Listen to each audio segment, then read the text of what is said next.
get the facts, not the bombast. On the 26th of March, dynamic pricing, bulldozed separatists, Gravitas cuts out the clutter. Gravitas keeps calm when others scream. Gravitas brings news to life.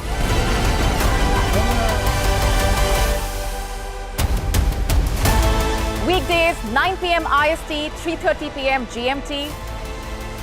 Gravitas. Seeing is believing. To bring the benefits of the Subhash Chandra Show to your educational institution, teachers and students, send an invitation to Juhi Jha at juhi@such.org.in.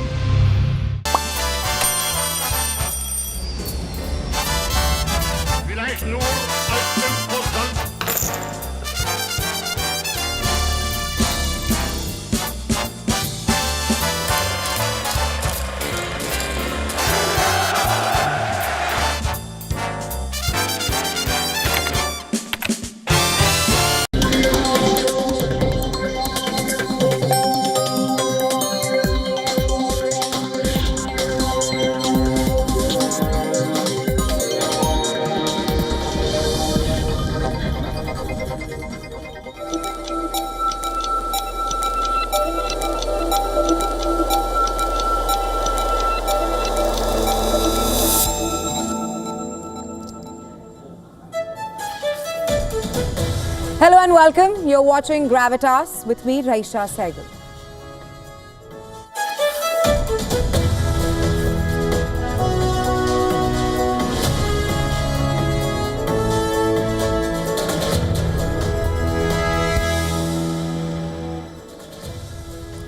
On the show tonight, pro-Pakistan hooligans have wreaked havoc in Dhaka. They have torched the house of Bangladesh's founding father, Sheikh Mujibur Rahman, and ousted Prime Minister Sheikh Hasina has now responded. We'll get you the details on the show tonight. Also on Gravitas, what's next for Indian immigrants in the United States of America? And that's after Trump's ruthless and tough immigration policies. Finally, on the show, we will tell you about Iran's first drone carrier and how they are capable of neutralizing billion-dollar assets. All that and a lot more lined up on the show tonight.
Our top focus on the show. Bangladesh is in turmoil and the signs are disturbing. A pro-Pakistan movement has consolidated its place in power and can indulge in violence without fear of intervention by vengeful authorities. The UNIS government has made no secret of its pro-Pakistan policies, but more important is the fact that a strong alliance of Islamist forces are working to reverse the independence of Bangladesh from Pakistan and perhaps create some form of an alliance that might make Bangladesh into a virtual East Pakistan. Well, last night, demonstrators torched the family home of Sheikh Mujibur Rahman, Bangladesh's founding father. Now, this house is not just bricks and mortar. It is a symbol of the country's independence from Pakistan in 1971. It is also the site of the 1975 assassination of him and his family, an incident that had shook the entire nation. But before we go ahead, look at these visuals.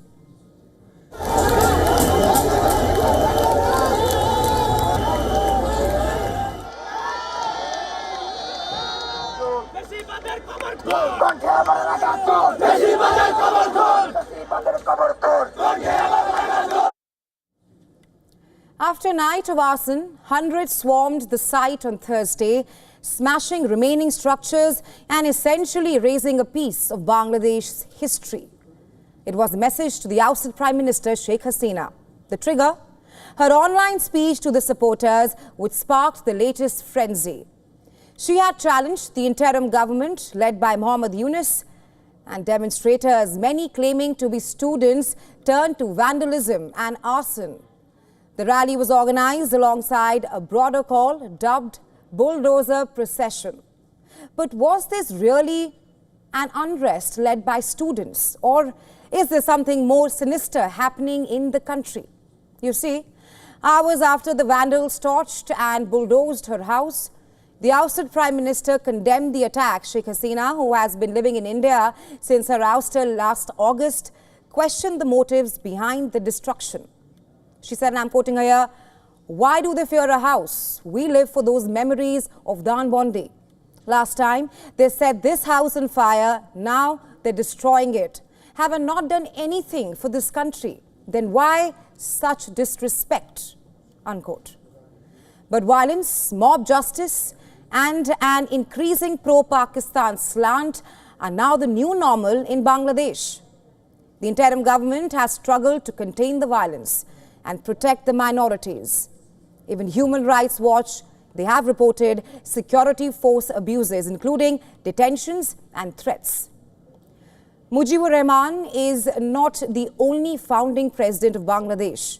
He is also a central figure to the country's history, showcasing a time when Bengali nationalism trumped Islamic nationalism. This is more than just politics at this point of time. Bangladesh has been slowly gravitating towards Pakistan. Just take a look at the pattern here. For the first time in decades, Victory Day celebrations on 16th December were muted. While delivering the Victory Day speech, interim government head Muhammad Yunus did not even mention Sheikh Mujibur Rahman. Then, holidays marking his birth and death anniversaries have also been cancelled. His statues have been destroyed, and it does not stop here. The Yunus government has relaxed visa requirements for Pakistanis. Direct flights between the two countries have resumed after a gap of almost 6 years. In November, a Pakistan merchant vessel docked in Bangladesh for the first time in 5 decades. In yet another first, Bangladesh placed an order for artillery and tank ammunition from Pakistan. The current order for 40,000 rounds of ammunition and 2,000 rounds of tank ammunition. And this is far higher than the previous year's demand of 12,000. And Islamabad is more than happy to respond to this shift. The Pakistan High Commission has noted the Yunus government's intent to build closer ties. Even more alarming is the rise of Jamaat-e-Islami, which was banned under Hasina's government. It now feels emboldened and strengthened and is spearheading anti-minority demonstrations in Bangladesh. You see, the writing is on the wall. Pro-Pakistan elements in Bangladesh's bureaucracy, civil society and armed forces, they are steering the country back into Pakistan's orbit. And this is a far cry from 1971. That's when Bangladesh fought for its freedom, fought to break free from Pakistan's brutal military operation. And today, the threat may be internal, but the consequences could be just as devastating as ever.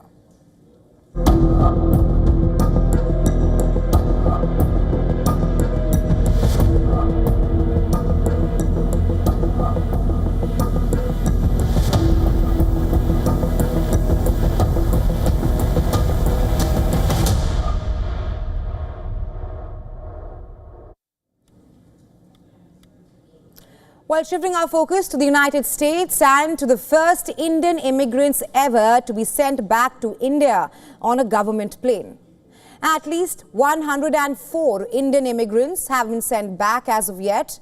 But what happens to those who are still in America, whose status in America is either dubious or illegal or under question? One thing we know is that when the Trump of 2025 promises something to the Americans, he delivers. We've seen that panning out lately in form of a full-blown tariff war with China. And after China, India is on the hit list, thanks to his unsentimental immigration policy, which can be summed up in a simple phrase: America for Americans, outsiders keep outside. On Wednesday, a US military plane carrying as many as 104 deported Indian migrants landed in the Indian city of Amritsar. This comes days before Prime Minister Narendra Modi's scheduled meeting with US President Donald Trump in Washington, D.C. Was this a warning to Prime Minister Modi that friendship is fine, but not at the cost of the new policy on immigrants and tariffs? Meanwhile, there are reports of Indians being handcuffed or chained throughout the 40-hour flight. The very fact that India's Foreign Minister Dr. S. Jaishankar has assured that the government is working with the US to ensure that Indians are not mistreated on their way back, which means clearly that they were mistreated on the first flight. Otherwise, he would have denied mistreatment.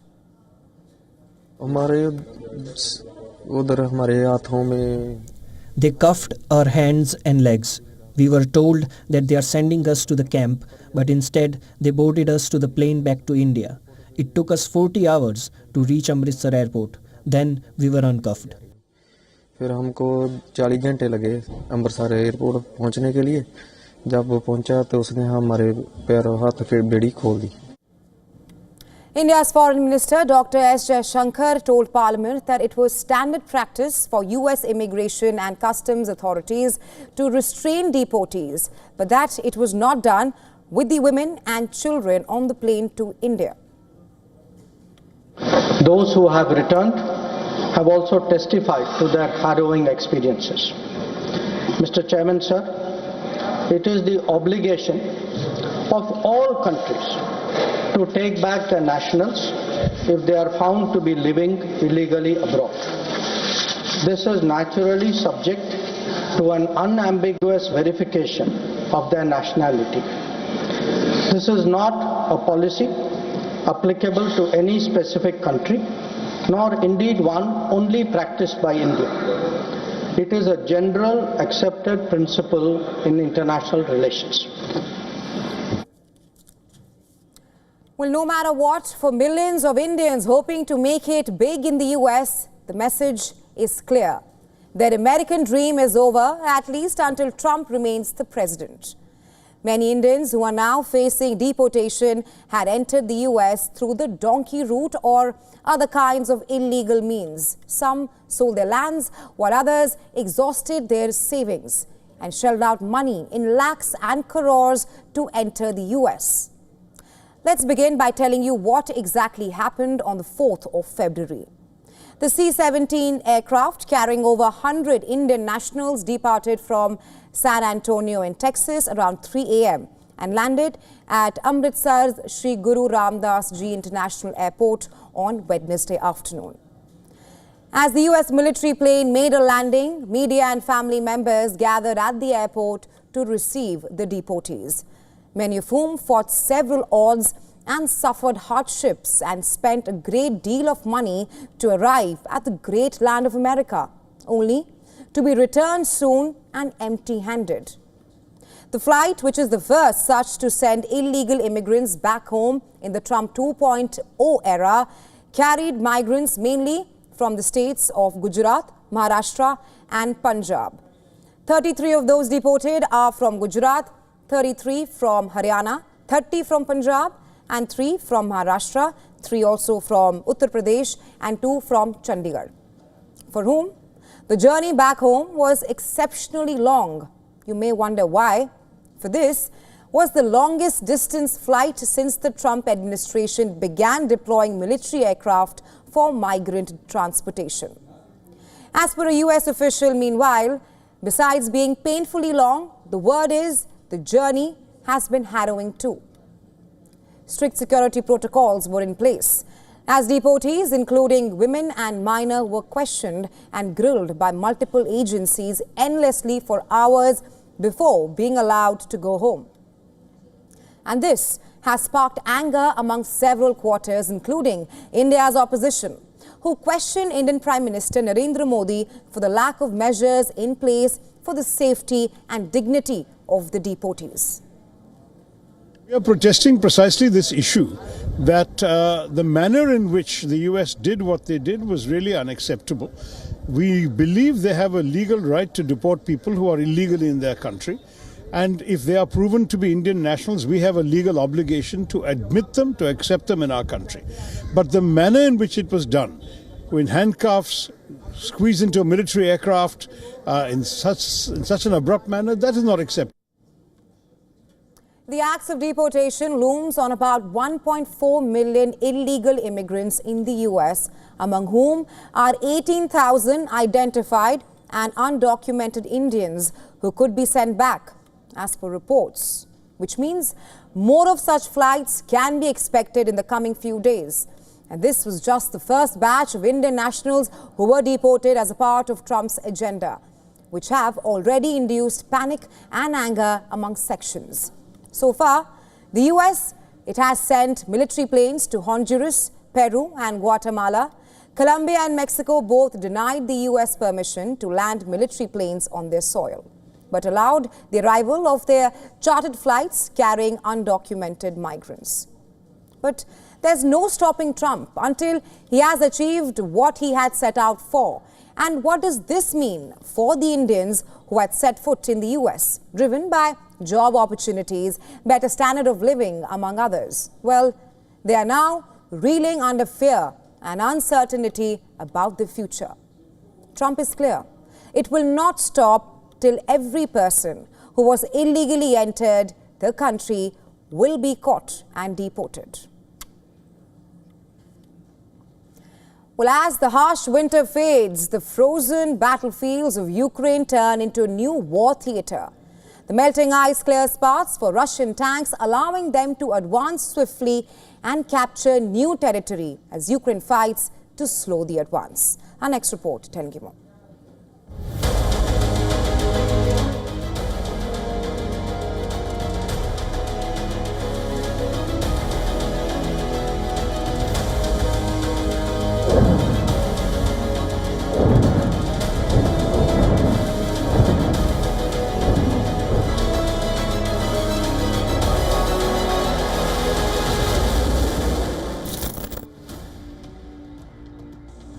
As the harsh winter fades, the frozen battlefields of Ukraine turn into a new war theater. The melting ice clears paths for Russian tanks, allowing them to advance swiftly and capture new villages daily. With each passing day, Moscow tightens its grip, while Ukraine fights to slow the advance. Moscow claims fresh victories, capturing 2 more villages in eastern and northeastern Ukraine. Ukrainian forces, stretched thin, are forced into a defensive retreat as they struggle to regroup. The Kremlin's strategy remains ruthlessly simple: overwhelm through sheer military might and relentless persistence. Ukraine claims capturing over 900 Russian troops in the western Kursk region. The Russian territory is partly under Ukrainian control. Moscow admits that the situation is difficult.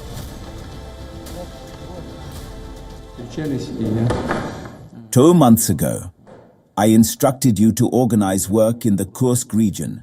The situation there is very difficult. And the most important thing I asked you to pay attention to was contacts with people and clarification of the concerns, the problems that people face.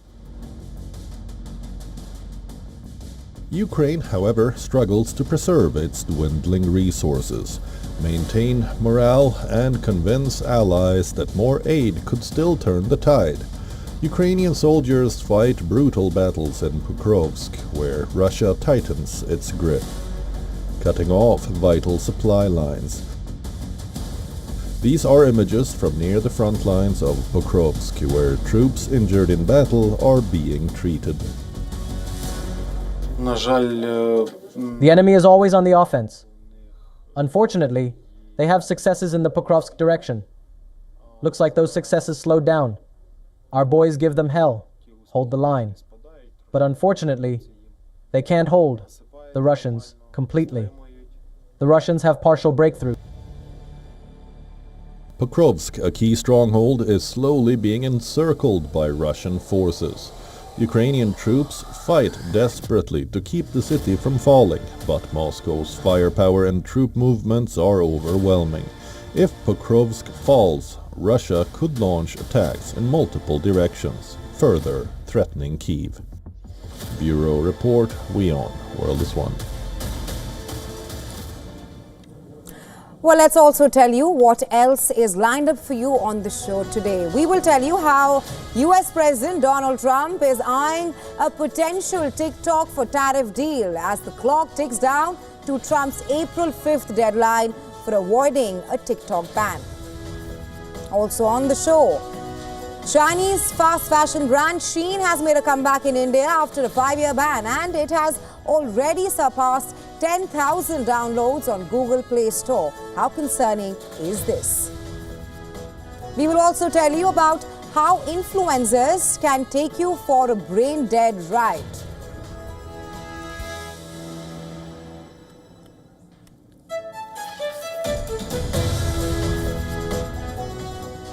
The devastating efficiency of combat drones in modern warfare has rewritten military doctrines worldwide. From Ukraine's fields to West Asia, these inexpensive weapons have proven that they are capable of neutralizing billion-dollar assets. And now, Iran aims to amplify this advantage with its groundbreaking drone carrier vessel. Our next report telling you more.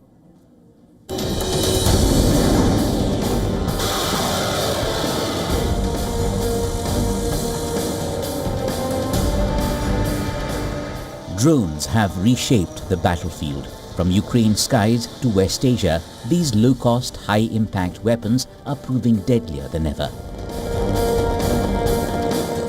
Precision strikes, kamikaze attacks, and relentless surveillance, drones are rewriting the rules of war. Now, Iran is taking this airborne menace to the seas.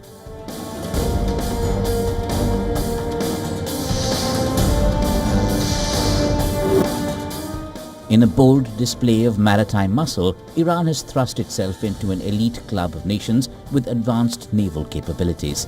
The Islamic Republic's newest weapon, Shahid Baheshti, a sophisticated drone carrier, threatens to reshape naval warfare in the Persian Gulf and beyond. This 180-meter floating fortress represents Tehran's most ambitious naval undertaking to date, boasting capabilities that extend far beyond conventional warships. The vessel's year-long operational range without refueling poses fresh challenges to regional military dynamics. What sets this carrier apart is its versatility in launching an array of unmanned aerial vehicles, including the sophisticated Kaher drone, a miniaturized version of Iran's indigenous fighter jet. The vessel's adaptation from a commercial container ship to a military asset demonstrates Iran's growing prowess in naval innovation and its determination to counter Western maritime dominance.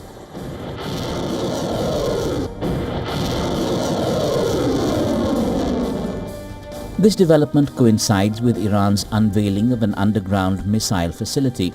Tehran says the facility has hundreds of cruise missiles capable of countering enemy destroyers' electronic warfare. Last month, Iran's Revolutionary Guard unveiled an underground naval base for assault boats operating in Iran's southern waters, which include the Gulf and the strategic Strait of Hormuz. The timing of this revelation, amidst escalating regional tensions, sends a clear message about Iran's military preparedness. Donald Trump has said he wants a verified nuclear peace agreement with Iran. I really want to see peace, and I hope that we're able to do that. They cannot have a nuclear weapon. It's very simple. I'm not putting restrictions. They cannot have one thing. They cannot have a nuclear weapon. And if I think that they will have a nuclear weapon, despite what I just said, I think that's going to be very unfortunate for them.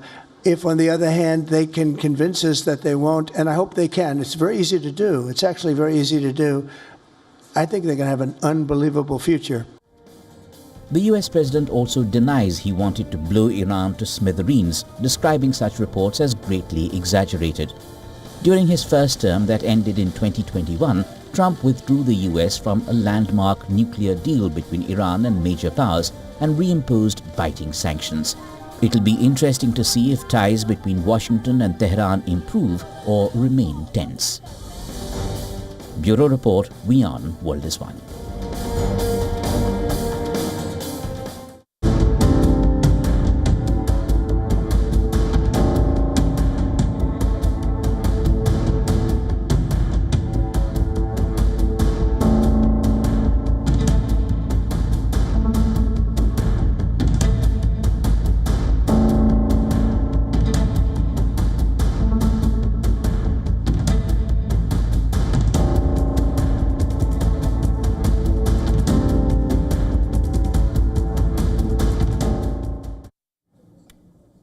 I have a question for you now. Is the United Nations dead? Here's why I asked this. After US President Donald Trump said that the US will take over Gaza, UN Chief Antonio Guterres warned against what he described as the ethnic cleansing in Gaza. Its essence, the exercise of the inalienable rights of the Palestinian people, is about the right of Palestinians to simply live as human beings in their own land. It is vital to stay true to the bedrock of international law. It is essential to avoid any form of ethnic cleansing. Guterres said that nothing justified the October 7, 2023 Hamas attack on Israel that sparked the war in Gaza. But destruction and unspeakable horrors that come from Israeli attacks could not be justified either. Then, reacting to Trump's Gaza proposal, UN spokesperson Stefan Dujarric said, and I quote him here, "Any forced displacement of people is tantamount to ethnic cleansing. It is important that we stay true to the bedrock of international law. It is essential to avoid any form of ethnic cleansing." After the global outcry on Wednesday, Trump administration officials tried to walk back on Trump's proposal. They said that any displacement of the Palestinians in Gaza would be short-lived. It would perhaps be temporary while the largely destroyed enclave is being rebuilt. But it raises this very pertinent question: how did we get here? After 15 months of death and devastation in Gaza, just as Gazans started returning home to rubble and debris, the American president discusses taking control of the Palestinian territory and also displacing its people. Wasn't the 15 months of absolute hell enough? Must the war-torn and already displaced Palestinians endure this now as well? The question is also directed at the United Nations. What has the UN achieved in Gaza? For 15 months and well before Trump took charge of the White House, the UN has failed to bring peace. The United Nations has been gradually losing its power and credibility to stop wars. There are few chapters in UN history that have been darker than the bloodiest Gaza war of the 21st century. As the war unfolded in both Gaza and also in Ukraine, the UN's inability to halt the fighting has raised serious questions. Is it even effective anymore in preventing wars and also promoting peace? And let's not forget, while the war in Gaza was armed, funded and shielded from accountability by Western states led by the US, the UN cut a sorry figure. The West's hypocrisy became even more evident when it imposed the most severe sanctions on Russia for sending troops to Ukraine while allowing America to send weapons to Israel, which were used in Gaza. This whole situation is a mockery of the West's claim that it cares about human rights. In fact, the US's support for Israel and Israel's violations of international law, including its outrageous attack on the Iranian embassy in Damascus in April last year, also raises questions about the role of the United Nations. And it's not as if the UN does not have a stake in Gaza. Close to 200 of its staff have been killed in the war. And this is why we ask, was the UN established to be a strong voice and make a real difference, or was it meant to do the bidding of the US? Even as we speak right now, the war in Ukraine is still ongoing. The UN has called it one of the most profound humanitarian crises of our time. That's what the United Nations has said. It has called for an immediate humanitarian pause. But so far, the UN has been toothless in ending the war, and that's where we are now, with more questions than answers about the relevance of the United Nations.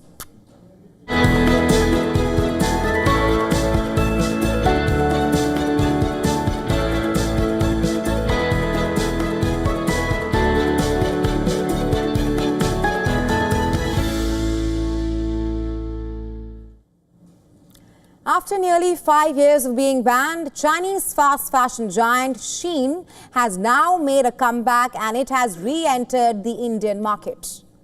The Shein India fast fashion app has already crossed 10,000 downloads on Play Stores and it ranks among the top 10 fashion apps in India. Shein's return is major as it taps into India's fast-growing retail market. The brand, now based in Singapore, aims to create a network of local manufacturers and suppliers to cater to both domestic and global demand. The Indian government had previously banned Shein, citing concerns over national security, and that's during rising tensions with China. However, in 2024, the government clarified that Shein's branded goods could still be sold, despite the app being blocked. And in the new deal, Shein has agreed to host its platform on Indian infrastructure, ensuring that all platform data stays within the country. The Ministry of Textiles and the Ministry of Electronics and Information Technology have now given their approval with strict regulations to ensure compliance with the Indian laws. Well, this comes as India's retail market experiences a boom, with foreign brands increasingly eyeing the country as a key growth area. Well, in 2024 alone, 27 new global retail brands entered India, almost double from the previous year. And over the last 4 years, 60 global retailers have expanded their footprint in the country, driven by rising consumer demand and also a growing middle class in India. The fashion and luxury sectors are at the forefront, with Delhi NCR emerging as the leading hub for global retail stores. As India's urbanization accelerates and income rises, the country is now fast becoming one of the most dynamic retail markets globally. China's domestic consumption slowdown has also prompted Chinese brands like Shein to look to India to revive their retail operations. In other news, Elon Musk-led Department of Government Efficiency has hired a team of 6 young engineers aged between 19 to 24. Some are fresh out of college, while one is still a student. Among them is the 22-year-old engineer of Indian origin. We are talking about Akash Boba. According to his now deleted LinkedIn account, Akash is a graduate of University of California, where he was a part of the management and technology program. Before joining Dodge, Akash has interned at major tech giants including Meta and Palantir.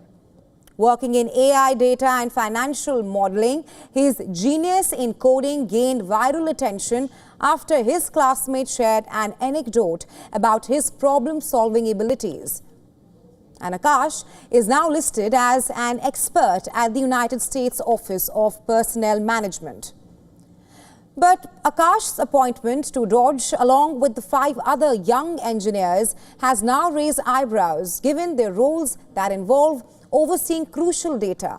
The lack of experience in government affairs has sparked concerns. DOGE, under Musk's leadership, aims to streamline government operations through technology and automation. The engineers have been granted top-level security clearance, allowing them access to all kinds of important government systems.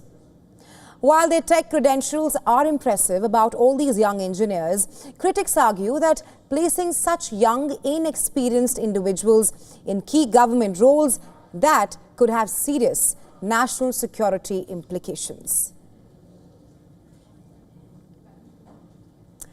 An asteroid has a 1 in 83 chance of hitting Earth in just over 7 years. While most space rocks pass by harmlessly, this one, known as 2024 YR4, which is about half the size of a football field, is too close for comfort. Our next report telling you more.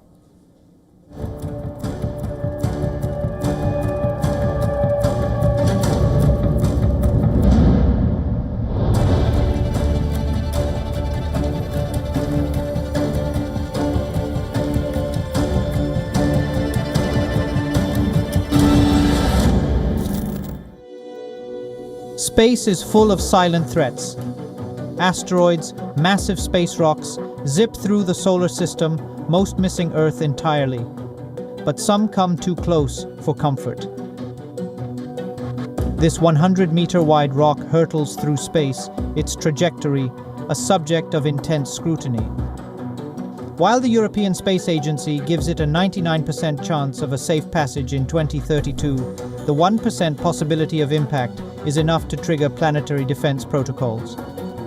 What is the size of the asteroid? And if it's a big enough asteroid, I think the answer is we are not prepared. I mean, we have seen movies like Armageddon where, Bruce Willis goes and puts a nuclear bomb and blows up the asteroid. It doesn't work because, see, the momentum of the asteroid is still coming towards Earth. If you disintegrate it, there will be many bodies that will be coming into Earth. Discovered just recently, on December 27, 2024, YR4 is estimated to be between 40 and 90 meters across. An impact of this size, particularly over a populated area, carries the destructive power of a nuclear detonation. The stakes are undeniably high. The impact velocity, which will be in the order of 17.3 kilometers per second at the moment of the possible impact, and the density of the object, which we don't know. So for that, we have to do some let's say estimates. But the let's say the amount of energy that would be released, taking into account those uncertainties, could range between 5 to 50 megatons.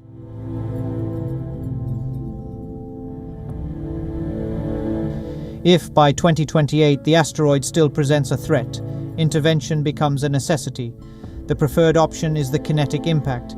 It essentially means crashing a spacecraft into the asteroid to alter its course.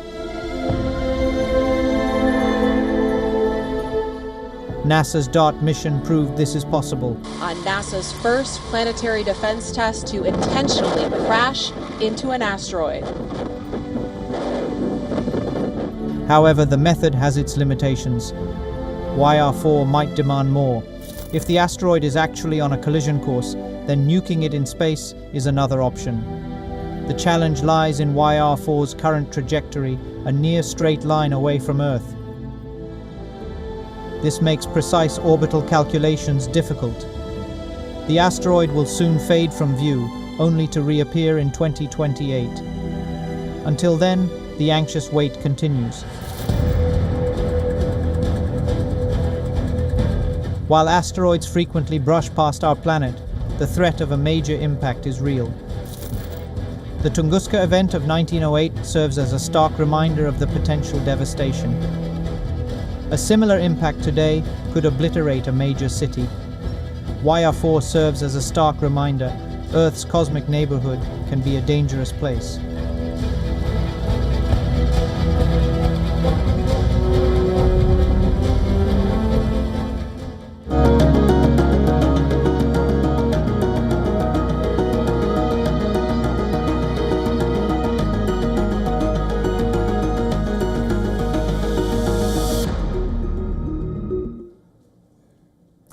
Move over from tariff for tariff as US President Donald Trump is now vying for a potential TikTok for tariff deal. In the latest to the escalating US-China trade deal, Trump has proposed allowing the Chinese app to continue operating in the US if its parent company, ByteDance, cedes control of its US operations, a move that could shape global trade, technology and AI policies for years to come. From here on, it seems that Trump has two choices in front of him. Number one, either to negotiate a historic US-China trade deal or lead the US into an intense tech battle with China. As you know, Trump has been eyeing TikTok for a long time as an immediate prize. Back in January, Trump said he was in talks with multiple people over buying TikTok and would likely have a decision on the popular app's future in the next 30 days. He also said that there is a great deal of interest in TikTok. It's clear his immediate focus is on TikTok. But there's clearly more than what meets the eye, with the bigger issue being the growing divide between the US and China. And that is in AI and semiconductor technology, as US chip export controls will ultimately be key to any major deal.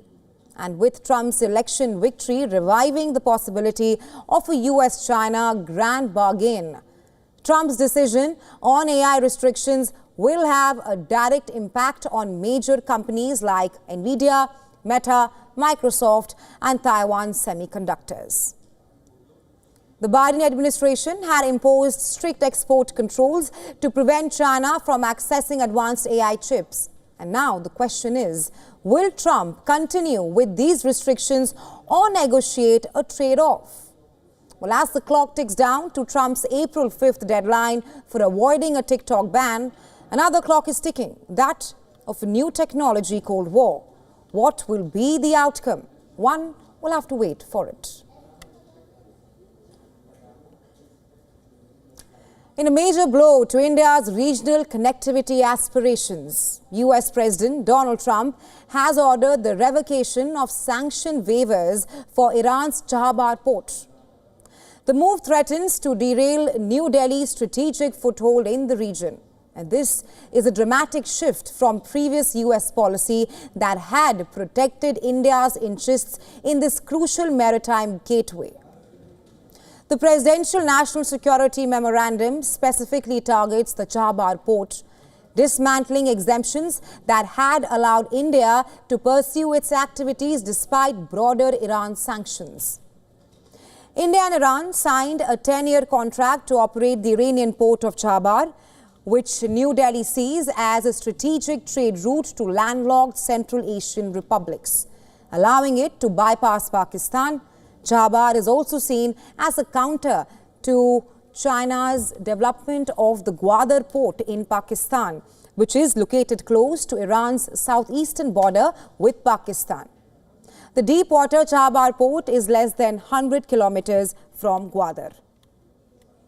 The stakes for India are high, with India Ports Global Limited having committed approximately $120 million to equip the deep-water port. Meanwhile, New Delhi's pledge of $250 million in credit for infrastructure now hangs in the balance. The contract between India Ports Global Limited and Iran's Ports and Maritime Organization initially planned for a decade of operations with potential extensions. And all this now faces an uncertain future.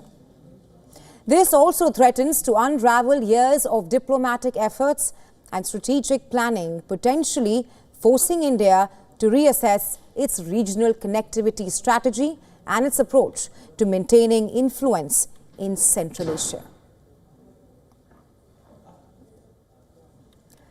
India's latest budget appears to be a tariff homage to US President Donald Trump, with import duties slashed on high-end bikes and luxury cars. The government has reduced peak import tariffs from 150% to 70%, easing restrictions on luxury imports. At the same time, India has introduced the Agriculture Infrastructure CESS on 32 key items, balancing tariff cuts with new surcharges. This comes just ahead of Prime Minister Narendra Modi's visit to the US, a key moment for trade discussions between both the leaders. The biggest winners in this tariff overhaul are high-end vehicles from America. Luxury cars now have a 70% customs duty, down from 150%, but a 40% AIDC surcharge has been added.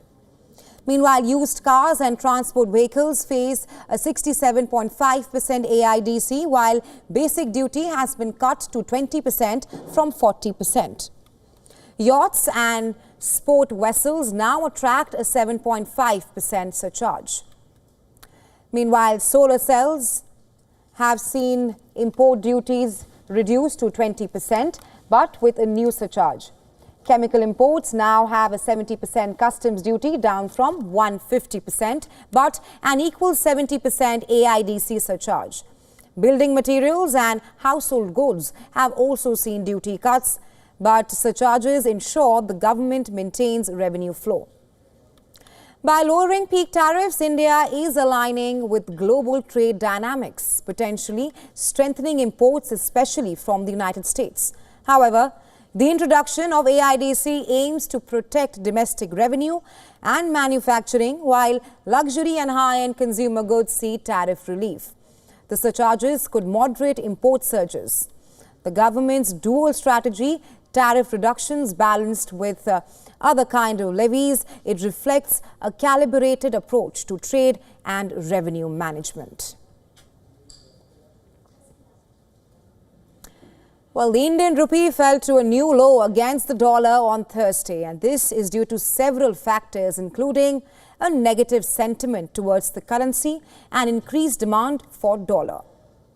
The Indian currency has lost its value despite the dollar losing ground against most major currencies around the world. The rupee fell to a new all-time low of 87.55 against the dollar, eclipsing its previous record low of 87.49 hit on Wednesday. However, the Reserve Bank of India's dollar sales through the state-run banks helped keep the currency's losses in check. That's after weakening about 3% in 2024. The Indian currency is down around 2% so far. This shows that there is little relief for the struggling Indian rupee. Meanwhile, a Reuters poll indicated that the rupee is expected to see increased fluctuations. Economists in the Reuters poll say that the RBI will ease off its intervention going forward despite the rupee's weakness. And this is driven by the newly appointed RBI governor, who is all ready to relax the regulations on the currency.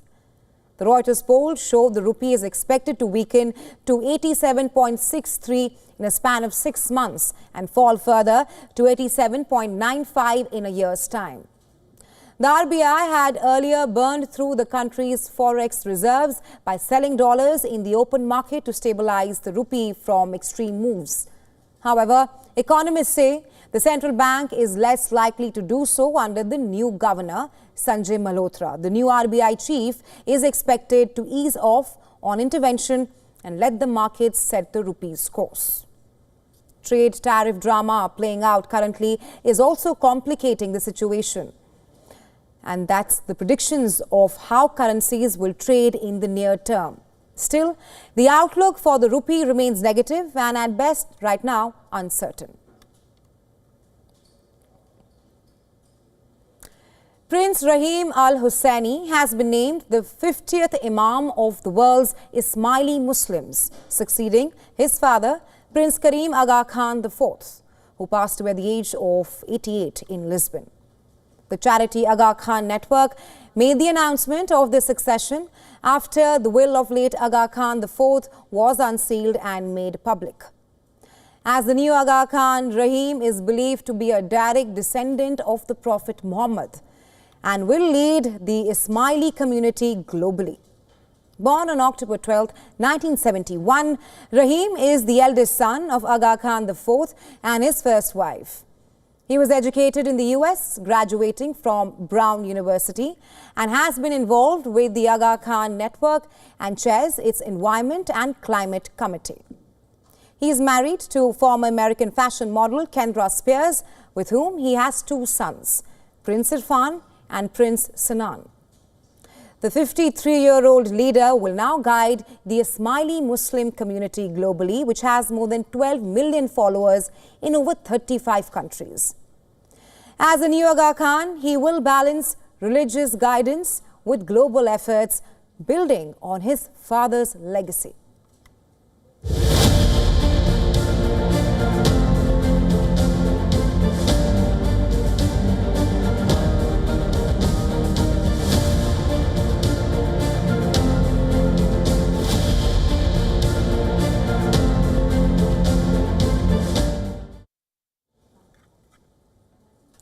In this age of social media, influencers have become the new stars, or perhaps we can say role models. They curate their lives, painting pictures of wealth, beauty and success that seem too good to be